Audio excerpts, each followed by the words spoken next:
మన మీద ఉండే పుణ్యాలన్నీ ఎవరికి ఇస్తాడైనా? ప్రేమించే వాళ్ళకి ఇస్తాడు. మనం గతంలో చేసుకున్న పాపాల స్టాక్ అంతా ఎవరికి ఇస్తాడు? మనని ద్వేషించే వాళ్ళకి ఇస్తాడు. అంటే నిజానికి మనకి ఎక్కువ ఉపకారం చేసేది ఎవరన్నట్టు? నీ దగ్గరుండే పుణ్యాలు తీసుకోవడానికి చాలామంది రెడీగా ఉంటారు, కానీ మనం చేసిన పాపాలు తీసుకోవడానికి రెడీగా ఉండేది ఎవరండి? No one. మీరు నిజంగా ఎవరికైనా మీరు థ్యాంక్స్ చెప్పుకోవాలనిపిస్తే ఎవరికి చెప్పాలండి? పుణ్యాలు తీసుకున్న వాళ్ళకా, పాపాలు తీసుకున్న వాళ్ళకా? ఇప్పుడు మన దగ్గర ఆస్తి అప్పు రెండు ఉన్నాయండి. ఆస్తి పుచ్చుకోవడానికి ప్రతివాడు రెడీగానే ఉంటాడు. ఇవ్వకపోతే దెబ్బలాడి కోర్టుకు వెళ్ళి అని తీసుకోవడానికి రెడీగా ఉంటాడు. అప్పులు తీసుకోవడానికి ఎవడు రెడీగా ఉంటాడండి? ఎవడైనా అప్పులు తీసుకోవడానికి రెడీ అయ్యాడంటే మీరు వాడికి కృతజ్ఞత చెప్పొద్దండి, వాడికి థ్యాంక్స్ చెప్పొద్దండి. పుణ్యాలు పాపాలు అనే రెండింటిలో పుణ్యాలు తీసుకోవడానికి బోల్డంతమంది ఉంటారండి మన వెనకాతలు ఎప్పుడూను. కానీ మనం తెలియకో తెలుసో చేసి స్టాక్ పెట్టుకున్నటువంటి పాపాలను తీసుకునేవాడు ఎవడు ఉంటాడండి? అలాంటి పాపాలు తీసుకోవడానికి ఒకడు సిద్ధపడ్డాడంటే మీరు వాడికి ఏం చేయాలి? థ్యాంక్స్ చెప్పాలండి. వాడికి థ్యాంక్స్ నిజంగా వాడికి చెప్పాలండి. పుణ్యాలు తీసుకున్న వాడికి మీరు థ్యాంక్స్ చెప్పక్కర్లా, పాపాలు తీసుకున్న వాడికి మీరు థ్యాంక్స్ మాత్రం తప్పకుండా చెప్పి తీరాలండి. పాపాలు తీసుకుని ఎందుకు ఎవరంటారు? ఎవడికి పాపాలు ఇస్తా అండి భగవంతుడు? మనం ఇచ్చేది ఏం లేదండి. మనకి పుణ్యాలు తెలియవు, పాపాలు ఎక్కడ ఉంటాయో తెలియదు, ఎలా ఉంటాయో తెలియదు, ఎలా ఇవ్వాలో తెలియదు, ఎలా పుచ్చుకోవాలో తెలియదు మనకి, రైట్? అంచేత మీరెవరికి ఇవ్వలేరు, కానీ భగవంతుడు చేస్తాడు ఆ రకమైనటువంటి డివిజన్ని. సో ఎవడైనా మిమ్మల్ని పొగుడుతున్నాడంటే వాడు మీ పుణ్యాలు పుచ్చుకుంటున్నాడని జ్ఞాపకం పెట్టుకోండి. పొగడ్తలకి ఛాన్స్ వీలైనంత వరకు ఇవ్వకండి. ఏం చేయాలి? పొగడ్తలకి వీలైనంత వరకు ఛాన్స్ ఇవ్వకండి. లేదు మీరు వద్దన్నా ఎవడైనా పొగుడుతున్నాడు అనుకోండి, చొక్కాలు చింపేసుకోకండి. అంటే నిజమేనండి, నిజం. ఎవడైనా పొగుడుతున్నాడు, అబ్బా ఊరుకుందరు, అబ్బా ఏం లేదులేద్దరు అలా అన్నా అంటే మరీ డేంజర్ అండి, ఇంకా ఎక్కువ పొగడాలండి. ఎవడైనా మనం పొగుడుతుండే అబ్బబ్బా ఏమి లేదులేద్దరు, అబ్బబ్బా అదేం లేదులేద్దరు అని అన్నాడు అనుకోండి, అంటే వాడికి ఇంకా కొంచెం గోకించుకుందామని ఉందని అర్థం అండి.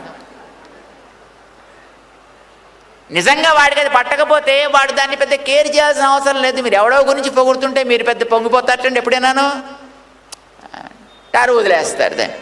మిమ్మల్ని పొగుడుతున్నా అలాగేందుకు ఉండకూడదు మీరు? అబ్బబ్బా ఏమి లేదులేద్దరు, నాకు అలాంటిది ఏం లేదులేండి అంటుంటాడు. అంటే ఉద్దేశం ఏంటి? వీడికి అలా అనిపించుకుందా అని వీడికి లోపల ఉందన్నమాట అండి. పొగిడే వాటిని కేర్ చేయకుండా ఉండండి. మిమ్మల్ని పొగిడేవాడు లోకంలో ఉండొచ్చండి, పట్టించుకోకుండా ఉండడం, నిర్లిప్తుడిగా ఉండడానికి ప్రయత్నం చేయండి. అయితే మరీ బొత్తిగా బెల్లం కొట్టిన రాయలా అలా ఉంటే మరీ బాగుండదండి. కానీ ఎవడైనా అంటుంటే ఒకవేళ మీకు చక్కగా సంతోషం వేస్తే నవ్వండి, మనస్సులోకి వెళ్ళనివ్వకండి. అది లెట్ ఇట్ గో సూపర్ఫిషియల్లీ. అది పైపైన వెళ్ళిపోయేటట్టుగా ఉండండి తప్ప మనస్సులోకి ఎక్కించుకుని ఇంటికి వెళ్ళిన తర్వాత కూడా చూసావా వాడు నా గురించి అలా, చూసావా వాడు నా గురించి అని చెప్పాడు, రై చూసావా వాడు నా గురించి. Don't become prey for such eulogy. ఆ పొగడ్తలకు ఎప్పుడు కూడా వీలైనంత వరకు బలి కాకుండా ఉండడానికి ప్రయత్నం చేయండి. తిట్టేవాళ్ళు కూడా ఉంటారండి మనని, కానీ తిట్టగానే మీకు ఏమనిపిస్తుందండి? ఒళ్ళు మండిపోయి వాడిని అప్పుడే పట్టుకుని ఏదో చేసేద్దాం అనిపిస్తుంది. మీకు తిట్లు కావాలనుకుంటారా, పొగడ్తలు కావాలనుకుంటారా చెప్పండి అండి? లోకంలో ఎవరైనా తిట్లు కావాలనుకుంటారా, పొగడ్తలు కావాలనుకుంటారా? మాకు తిట్లు వద్దు అనుకుంటాను. పొగడ్తలు కూడా అప్పుడు వద్దనుకోగలిగితే తిట్లు కూడా వద్దనండి. పొగడ్తలు వద్దనుకోగలిగితే తిట్లు కూడా వద్దనండి. లేదు పొగడ్తలు మీకు సహించడానికి యోగ్యత ఉంది అని అనుకుంటే తిట్లను కూడా సహించేటట్లుగానే ఉండండి. When you don't want one, don't expect the second thing also. When you want the second one, expect the first one also. Be ready for both. రెంటికి రెడీగా ఉండండి. లేదా రెండింటినీ కేర్ చేయకండి. తిట్లని కేర్ చేయకండి, పొగడ్తల్ని కేర్ చేయకండి, యూ విల్ బి ఓకే. లేదు, పొగడ్తల్ని ఎట్లా యాక్సెప్ట్ చేస్తున్నారో అంతే ప్రేమతో తిట్లని కూడా యాక్సెప్ట్ చేయడానికి రెడీగా ఉండండి. తిడితే మొహం ఇంత అవుతుందండి, పొగిడితే మొత్తం ఇంత అయిపోతుందండి.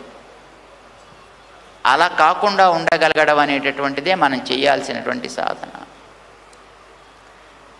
ఎందుకని? తిట్టేవాడు నీ నుంచి పుచ్చుకుంటున్నాడు, పొగిడేవాడు నీ నుంచి పుచ్చుకుంటున్నాడు. ఏం పుచ్చుకుంటున్నాడు? ఇంకొక రకంగా నువ్వు తొలగించుకోలేని దానిని వాడు నీ నుంచి తొలగించే ఉపకారం నీకు చేస్తున్నాడు. ఏమిటది? తిట్టేవాడు నీ పాపాలు పుచ్చుకుంటున్నాడు, పొగిడేవాడు నీ పుణ్యాలు పుచ్చుకుంటున్నాడు.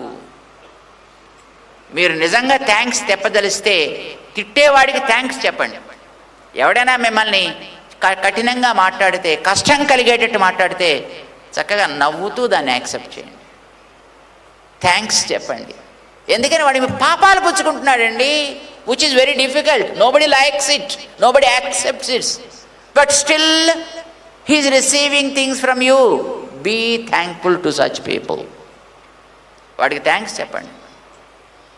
అలా లేకుండా మీకు కోపం వచ్చి వాడిని తిరిగి ఇంకో రెండు మీరు తిట్టారు అనుకోండి, మరి మీరు వాడిని తిడితే మీరేం చేస్తున్నట్టు? వాడి పాపాలు పుచ్చుకుంటున్నట్టు.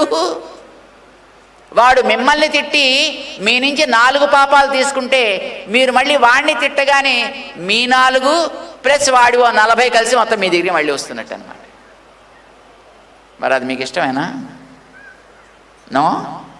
అప్పుడు మీరు కూడా ఎదటివాడు మిమ్మల్ని తిట్టినప్పుడు డోంట్ గెట్ రియాక్టెడ్.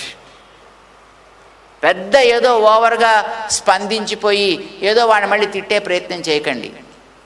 ఇప్పుడు బయట మీరు రోడ్డు మీద పెడుతుంటే పక్క నుంచి ఒక బస్సు పెడుతూ కయ్యని హార్న్ కొట్టాడు అనుకోండి, మీరు పట్టించుకుంటున్నారండి? మీరు ఎక్కడైనా ఎయిర్పోర్ట్ పక్కన ఎక్కడో ఉన్నట్టయితే ఫ్లైట్ దిగుతూ గుర్రు అని పెద్ద సౌండ్ చేస్తూ దిగుతున్నారని మీరు పట్టించుకుంటున్నారండి దాన్ని? మీ వెనకాతల పెరట్లో ఉండే చెట్ల మీద కాకులు పక్షులు చేరి గవగబోళ్ళంత గోల పెడుతున్నారు, పట్టించుకుంటున్నారండి? అప్పుడప్పుడు రోడ్ల మీద రాత్రులు పూట కుక్కలు తిరిగి కో అని అరుస్తూ ఉంటాయండి, మీరు పట్టించుకుంటున్నారండి అలాంటి వాటన్నిటిని? పొగడ్తనైనా అలానే రిసీవ్ చేసుకోండి, తెగడ్తనైనా అట్లానే రిసీవ్ చేసుకోవడానికి ప్రయత్నం చేయండి. రెండు పట్టించుకోకండి. అప్పుడు ఏమవుతుంది? భగవంతుడు నీ నుంచి వాటిని తీసేస్తాడు. వాటిని తీసి ప్రేమించిన వాళ్ళకు కొన్నిస్తాడు, ద్వేషించిన వాళ్ళకు కొన్నిస్తాడు, నీ మీద ఏమీ లేకుండా చూస్తాడు. నిన్ను చక్కగా నిరంజనుడుగా చేసి తన సన్నిధానానికి తను తీసుకుని వెళ్తాడు. అప్పుడు నీకు భగవంతుడి యొక్క ఆనందాన్ని పొందగలిగే యోగ్యత ఏర్పడుతుంది. ప్రేమగా భగవంతుడి నామాన్ని పలకండి. ఏదొచ్చినా దాని మీదకి పోనివ్వండి, మీ దగ్గరికి రానివ్వకండి.